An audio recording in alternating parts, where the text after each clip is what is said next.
Once again, we'll be using Bootstrap to help with the UI. You don't have to use Bootstrap, but it's awfully convenient and speeds up the course. It allows us to focus more on WordPress. You actually already know how to do this, so this lecture will be rather quick. In the resources section of this lecture, I provide a zip file that contains all CSS and JS required for this part of the course. Download it, and then unzip the Assets folder into our plugin folder. You'll notice these files are similar to our theme. That's because they are. Wait, why are we reloading our files? Well, keep in mind, this is a plugin.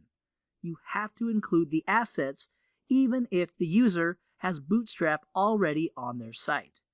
You can't assume every user will have the same styles and scripts. Even though it may seem a bit much, it's good practice. So, back to our plugin. In the admin init function, use the admin_enqueue hook to create the required functions and files. Use the admin_enqueue hook and create the required functions and files. This isn't anything new to you. Inside the enqueue function, we're going to just register and enqueue Bootstrap's CSS. We don't need any JS at the moment. Here's where things are a bit different though. How do we get the URL to our plugin's asset folder?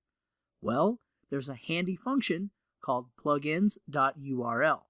This will just point to the plugins directory in general.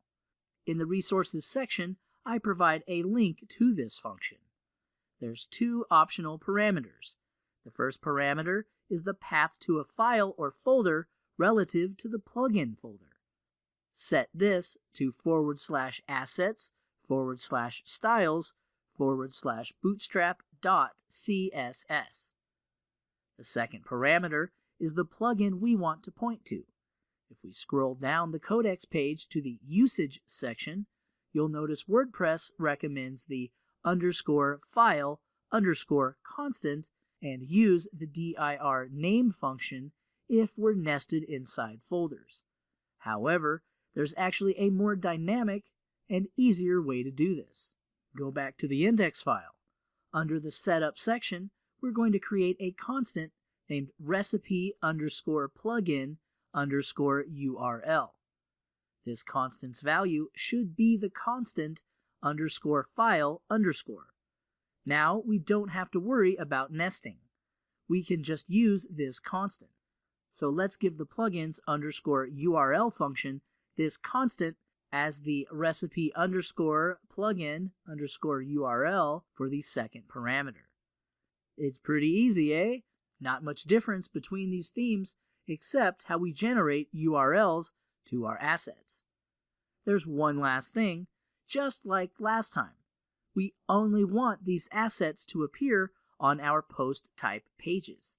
Since this is a post type, we can actually take advantage of a global variable named typeNow.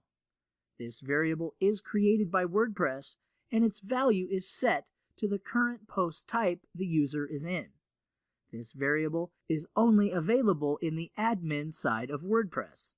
So, we simply check if this variable's value is set to recipe.